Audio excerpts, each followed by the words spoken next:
किसी काम को करने के लिए सबसे ज़रूरी होता है उस काम के लिए प्रैक्टिस करना। ऐसे ही एक्टिंग को लेकर अगर हम बात करें तो एक्टिंग के लिए वर्कशॉप होना उतना ही ज़रूरी है जितना आप किसी काम के लिए प्रैक्टिस करते हैं। हमारे साथ मौजूद हैं पद्मश्री निरंजन गोस्वामी जी। उनसे जानते हैं कि आज क्लास में क्या कुछ खास बताया जाएगा। इन तमाम जो यहाँ पर लोग मौजूद हैं इनको क्या कुछ आपकी तरफ से दिया जाएगा क्लास में, एक्टिंग के क्षेत्र की बात करें तो? मुझे पता नहीं कि खास तौर पे कुछ दिया जाएंगे कि नहीं जाएंगे। बच्चों कितना सीख के आए हैं उसका कोई तो अभी नाप नहीं होता है। क्या छोटे बच्चा भी हमसे ज़्यादा जानते हैं, उसके जीवन इतना देखा है, जीवन में इतना उसको एक्सपीरियंस हुआ जीवन का, वो एक बड़े आदमी से भी ज़्यादा जानते हैं। तो वो नहीं है, हम जैसा बताएंगे कि मेरा इतना सालों का जो पढ़ाने का अनुभव जो है, मेरे क्लास से कोई भागता नहीं है। एक बार आता है तो छोड़ के नहीं जाते हैं, ठीक है ना। और हर रोज़ 2-4 लोगों बच्चों को पकड़ के ले आते हैं, ठीक है ना। ये मेरा अनुभव है। तो मुझे लगता है कि मैं जो पढ़ाता हूँ, बच्चों को जो सिखाता हूँ, वो बच्चों को काम पे आएगा, इसलिए वो आते हैं, वो पूरा ध्यान दे के सुनते हैं, प्रैक्टिस करते हैं। तो ये मैं जब शुरू किया था बहुत साल पहले से, पढ़ाना भी साथ साथ शुरू किया कि मुझे जब मैं भी ऐसा स्टूडेंट था तो अच्छा टीचर नहीं मिला, तो इसलिए मैंने टीचर बनने का कोशिश किया। मैं एक अच्छा टीचर बनूंगा। परफॉर्मर तो बना, प्रैक्टिस किया, परफॉर्मर बना।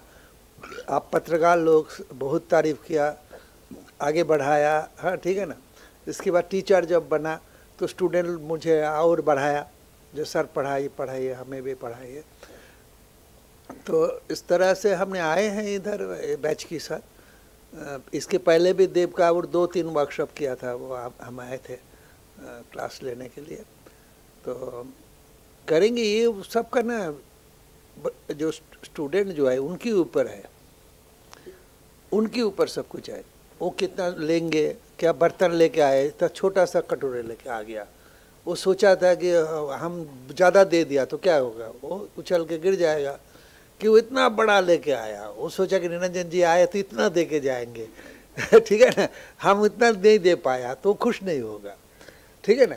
तो देने वाला और लेने वाला दोनों का भी ऐसा होना चाहिए कि दोनों एक साथ मिल के काम करें और सीखने की कोशिश करें, तो आगे बढ़ेगा। जैसा मैं टैलेंट, ऐसा कोई मानता नहीं होगा टैलेंट लेके पैदा होता है, मुझे विश्वास नहीं है। मेरा फैमिली में कोई ऐसा नहीं काम करता था, कोई एक्टर नहीं है कि उसके खूनों से मेरा खून में आ गया एक्टिंग ऐसा भी कहा जाता है, ऐसा भी नहीं है। मैं जो कुछ किया, खुद को तैयार किया, एक्सरसाइज किया, पढ़ा, हाँ प्रैक्टिस किया। एक गुरु से संतुष्ट हो गया कि गुरु को पास गए तो लगा कि इसका लिमिटेशन पता हो गया, चलो गुरु चेंज करो। दूसरा गुरु को पास गया, किसी के बाद डांस सीखा, किसी के बाद म्यूज़िक के बारे में अंदाज़ा लिया। हाँ, ऐसा करते करते फिर मुझे लगा कि पढ़ाई बहुत कम है, तो रविंद्र भारती यूनिवर्सिटी में भर्ती हो गया ड्रामा लेके पढ़ने के लिए। बोले चलो पढ़ाई भी बहुत ज़रूरी है, तो फिर पढ़ा, मास्टर डिग्री ले लिया। तो टाइम नहीं था, प्रोफेशन में आ गया, नहीं तो PhD भी कर लेते थे, ठीक है ना। तो उसमें कुछ नहीं है, कोई नहीं है। ये जो हमने धीरे धीरे खुद को आगे बढ़ाया, खुद को बनाया।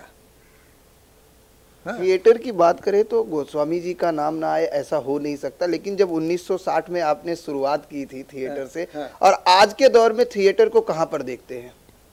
थिएटर की जगह पे है। थिएटर की जगह पे है। थिएटर कभी पीछे नहीं जाएगा और आगे बढ़ेगा। कारण क्या है ना, ये दिल से दिल जोड़ता है। जब हम एक्टिंग करते हैं तो ऑडियंस से हम जोड़ते हैं, वो टीवी में और फिल्म में नहीं होता है, टीवी फिल्म में नहीं होता है। तो इसलिए थिएटर कभी मरेगा नहीं, जिंदा रहेगा जिंदगी भर। लेकिन तब के थिएटर की अगर ड्रामे की बात करें और आज की जो थीम होती है उसमें कितना डिफरेंस देखते हैं? थीम तो समाज की साथ साथ समाज जैसा बदल रहे हैं ना, थीम भी बदलेगा। पहले जब हम लोग सीखने गए थे, हम लोग कभी नहीं पूछा सर सीखेंगे 3 साल, इसके बाद कितना कमाएंगे, हम लोग कभी पूछा नहीं। अभी बच्चा आता है, बोलते सर हम 3 साल सीखेंगे, पास आउट करने के बाद कितना कमाएंगे। समाज ऐसा हो गया। अब हम जब घर से जाते थे 10 पैसा किराया में हम चले जाते थे, बस में अभी 10 रुपया लगता है, तो समाज की सोशियो इकोनॉमिक कंडीशन बदल रहा है। तो नाटक का थीम भी हो, थिएटर जो है समाज चित्र है, समाज का जो छवि है वो हम थिएटर में दिखाता है। एक है जो मेरे साथ मेरा जो कॉन्फ्लिक्ट है वो हम दिखाते हैं, मेरे साथ मेरा परिवार का जो रिलेशन का कॉन्फ्लिक्ट वो दिखाते हैं, नहीं तो मेरे साथ मेरा समाज का क्या संबंध है ये दिखाते हैं। प्ले राइट तो यही करते हैं, समाज छोड़ के कोई नहीं है, थिएटर नहीं जाते हैं कभी, भागता मतलब आज के स्टूडेंट आउट गोइंग नहीं करना चाहते, इनकमिंग की पहले ही आस लगा के बैठते हैं। एकदम एकदम नहीं, पहले तो जमा करने पहले ही खर्चा करना शुरू कर देता है। आपको बैंक में थोड़ा जमा हुआ है, अब खर्चा कर दिया तो पैसा कहाँ से आएगा? आपको तो पहले पैसा जमा करने पड़ेगा ना। तो अभी ये जो बच्चे आए हैं ये जमा कर रहे हैं, तो इसके बाद जब जमा करते करते बहुत हो जाएगा तो इसके बाद क्या करेंगे? वो जितना खर्चा करेगा उतना बढ़ेगा। जैसा मेरा बच्चों को बोलता हूँ, दिमाग खर्चा करो। दिमाग ऐसा एक चीज़ है, जितना खर्चा करोगे उतना बढ़ेगा, कभी कम नहीं होता है। तब दिमाग खर्चा ही नहीं करता है तो कैसे होगा? बिल्कुल, दिमाग खर्चा करोगे तभी आगे बढ़ोगे, तो आगे बढ़ोगे। लेकिन जिस तरीके से अगर हम बात करें युवा वर्ग की आज इस समय में, थिएटर पे क्या लगता है कि थिएटर के लिए युवा वर्ग जुड़ रहा है बड़ी तादाद में? थिएटर के लिए बहुत युवा वर्ग जोड़ रहे हैं और उसका लक्ष्य रहता है कि टीवी में जाएंगे, जैसा पूरा दुनिया से मुंबई में आ रहे हैं। अब बिहार में जाओ, उत्तर प्रदेश जाओ, राजस्थान जाओ, जहाँ जाओ, बंगाल, हर जगह में सब लक्ष्य इधर ही है, बॉम्बे जाना है, फिल्म में जाना है, ठीक है ना। तो ये तो थिएटर मरता नहीं है, फिर भी वो लोग थिएटर करते हैं, फिल्म में जाने के बाद भी करते हैं। अगर हम स्ट्रगल की बात करें तो जिस तरह से बॉलीवुड में लोग स्ट्रगल सालों गवा देते हैं, ऐसे में थिएटर में किस तरह से स्ट्रगल को लेकर क्या कहना चाहेंगे? थिएटर में तो स्ट्रगल है। थिएटर से कोई आपका परिवार को आप मेंटेन नहीं कर सकता है थिएटर करके, आपको दूसरा काम करने पड़ेगा। तो थिएटर आपको इतना पैसा नहीं देते। थिएटर का भी एक जो है, जो ग्रुप थिएटर है, जो शौकीन है, जो शौक से करते हैं, और एक है कमर्शियल एंटरटेनमेंट के लिए। अभी भी महाराष्ट्र में बहुत ऐसा थिएटर है जो बच्चों थिएटर में जोड़ते हैं कि उससे पैसा मिलता है रेगुलर। उसका चित्र अलग है। जैसे कॉन्ट्रैक्टर, बहुत कॉन्ट्रैक्टर है, आप एक अच्छा नाटक बनाइए, वो कॉन्ट्रैक्टर ले लेगा, वो बोलेगा आपको हम हर महीना इतना पैसा दे देंगे, हाँ, और बाकी लॉस प्रॉफिट मेरा। ये सब और कहाँ पे नहीं है। बिल्कुल, जैसे आपने शुरुआत में ही कहा कि हमारे यहाँ जिस तरीके से गुरु की अगर हम बात करें, आपने कहा कि जब मैं पढ़ाई कर रहा था साथ में पढ़ाने की भी कोशिश कर रहा था और बच्चे मेरे साथ पढ़ने आ रहे थे, और आपकी क्लास से बच्चे भागते नहीं और 2-4 बच्चों को लाते हैं। तो ऐसे निरंजन गोस्वामी जी के पास ऐसा कौन सा वो है कि जो बच्चे और भागते आते? कुछ तो फंडा होगा उनका। वो तो है, एक जो कहावत है ना, गुरु मिले लाखे लाख, चेला मिले एक। चेला बहुत कम मिलता है, सीखने वाले जो सीखता है। गुरु तो बन जाता है, ये वर्कशॉप के बाद आप देखोगे ये लोग गुरु बन जाएगा, है।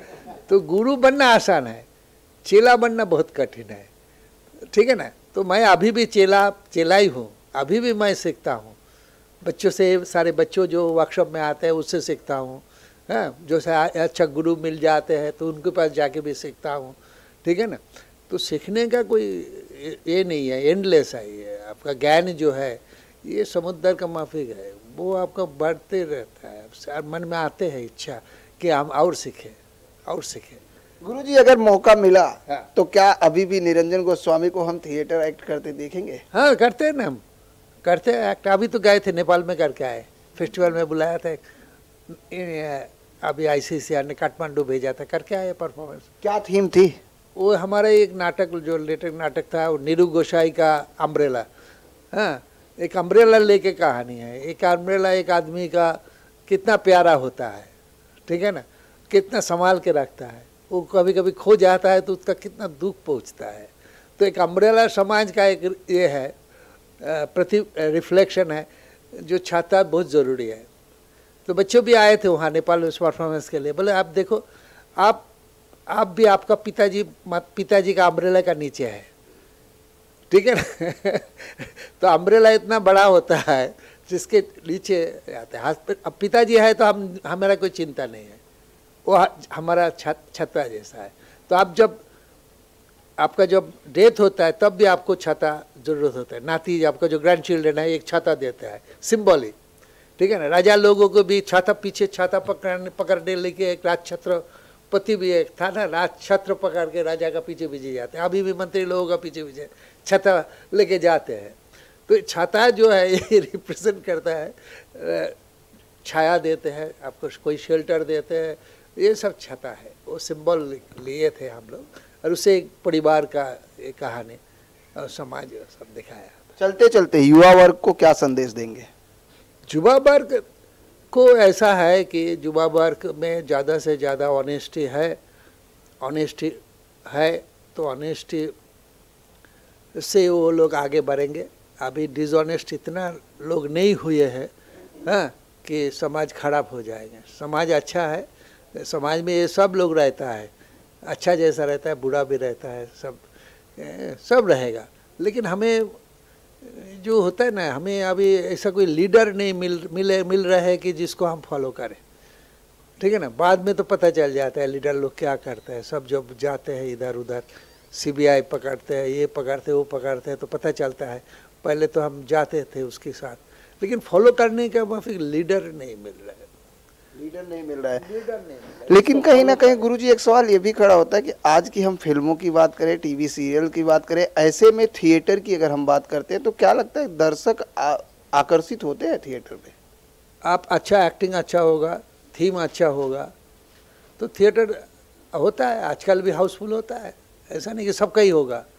इतना थिएटर ग्रुप हो गया, पहले तो इतना नहीं था। क्वालिटी जब क्वांटिटी बढ़ जाएगा तो क्वालिटी आप खराब कर दिया तो क्यों, कैसे लोग खरीदेगा? आपका सामान खरीदेगा नहीं। क्वालिटी भी आपको ठीक रखना है, क्वांटिटी भी ठीक रखना है।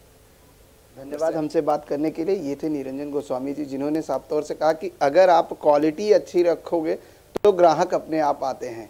कैमरामैन सदानंद सेट्टी के साथ प्रदीप शर्मा, N24 न्यूज़ मुंबई।